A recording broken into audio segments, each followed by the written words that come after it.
दोस्तों नमस्कार, सत्य वचन में आपका स्वागत है। दोस्तों, आइए आज समझते हैं कि ओबीसी, एससी, एसटी के ऊपर सवर्ण समाज का अत्याचार क्यों नहीं कम हो रहा। आइए दोस्तों, ओबीसी, एससी, एसटी के लोगों के ऊपर क्यों सवर्ण समाज का जाति और धार्मिक अत्याचार नहीं रुक रहा। आखिर ये सवर्ण समाज क्यों ओबीसी, एससी, एसटी के ऊपर अत्याचार बंद नहीं कर पा रहा है। दोस्तों, दरअसल यह एक जाति और धार्मिक बहुत बड़ा वर्चस्व की लड़ाई है।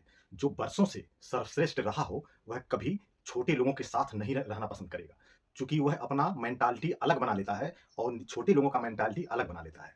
तो यह जाति धार्मिक वर्चस्व ही सवर्ण समाज को छोटे वर्गों के साथ एक नहीं होने देता। यही है दिमाग का सबसे बड़ा कमजोरी। दोस्तों, आइए आगे जाते हैं।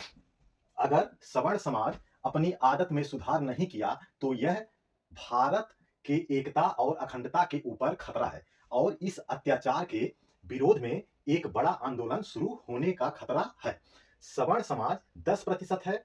ओबीसी एससी एसटी समाज 75%। दोस्तों, अगर इसी तरह अत्याचार सवर्ण समाज का ओबीसी एससी एसटी के लोगों के ऊपर बढ़ता रहा और ये ओबीसी एससी एसटी के लोग जागरूक हो गए, अगर एक हो गए, तो यह बहुत बड़ा आंदोलन बन सकता है, जो कि भारत के लिए बहुत बड़ा खतरा है। दोस्तों, सवर्ण समाज 10% की संख्या में है और ओबीसी एससी एसटी समाज 75% संख्या में है। तो अगर ये आंदोलन छिड़ा तो भारत तहस नहस हो सकता है, बहुत कुछ नुकसान हो सकता है सवर्ण समाज का, ओबीसी एससी एसटी।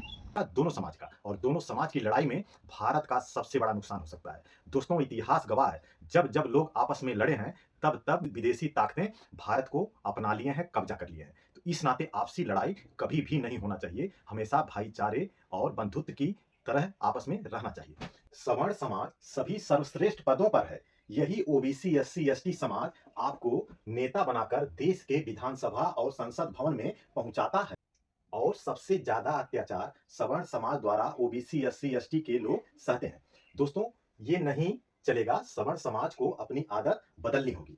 दोस्तों, जैसा कि मैंने बताया कि यही ओबीसी एससी एसटी समाज सवर्ण समाज को विधानसभा से लेकर संसद भवन तक पहुंचाता है, प्रधान से लेकर बीडीसी और जिला पंचायत, जिला अध्यक्ष तक, ब्लॉक प्रमुख तक बनाता है। तो दोस्तों, ऐसा न हो कि जाति और धार्मिक भेदभाव इतना बढ़ जाए कि कोई भी ओबीसी एससी एसटी के लोग सवर्ण समाज को वोट ही न दे। अगर ऐसा दिन आ गया तो भारत का बहुत दुर्दशा होने वाला है। कोई जरूरी नहीं कि अच्छे लोग ओबीसी एससी एसटी में ही हैं, सवर्ण समाज में भी बहुत अच्छे अच्छे लोग हैं। तो अच्छे लोग जो विधानसभा और संसद में पहुंचकर देश की नीतियों और प्रदेश की नीतियों को तय करते हैं, तो वह नहीं पहुंच पाएंगे। अगर ऐसा शुरुआत हो गया तो यह भारत के लिए बहुत बड़ा खतरा बन जाएगा। अगर ओबीसी एससी एसटी समाज जागरूक हो गया तो एक भी सीट सामान्य वर्ग का, सवर्ण समाज का नहीं निकल पाएगा। ओबीसी एससी एसटी का दिन है कि सवर्ण समाज के नेता बन रहे हैं, वो भी ओबीसी एससी एसटी के वोटरों पे।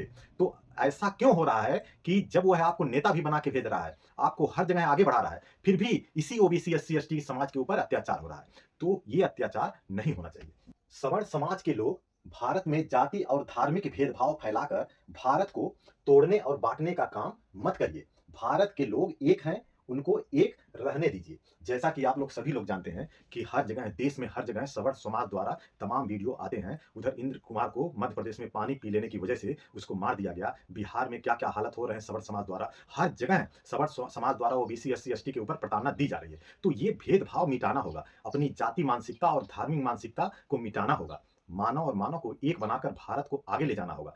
जब जब ये समाज आपस में टकराएगा, तब तब भारत का ही नुकसान होगा और आपस में वैमनस्यता बढ़ेगी। ऐसा कभी नहीं होना चाहिए। हम ऐसे दौर में जी रहे हैं जहां अमेरिका, चीन जैसे, जापान जैसे, ब्रिटेन जैसे बहुत ही शक्तिशाली देश हमारे सामने हैं। अगर हम आपस में लड़ते रहेंगे तो भारत को हम बहुत पीछे छोड़ देंगे। दोस्तों, बड़े शक्तिशाली देशों से लड़ने के लिए सबसे जरूरी है कि हम अपनी जाति और धार्मिक भेदभाव खत्म करके आपस में एक रहकर पूरे देश का विकास करें। दोस्तों, ये जानकारी कैसी लगी आपको जरूर बताइएगा। नमस्कार दोस्तों।